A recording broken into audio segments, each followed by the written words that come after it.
last year I went back because it was the 50th anniversary, and there were 13 of us from that team in 1974.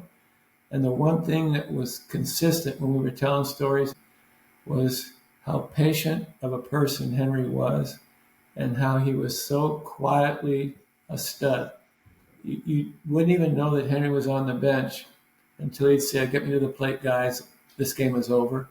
Or The highlight of my career, my entire career, was about 7 years ago. We did a game from the booth in Atlanta. Dave Fleming, Eduardo Perez, myself, and Hank Aaron sat next to us for 4 innings.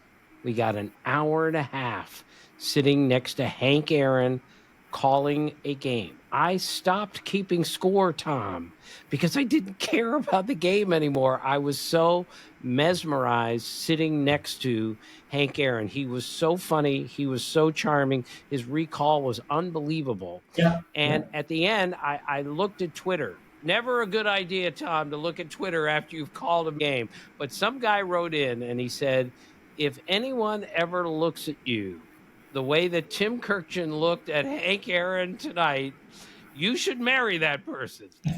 I know. That's how captivated I was with Hank Aaron. But there's a difference between those superstars and everybody else.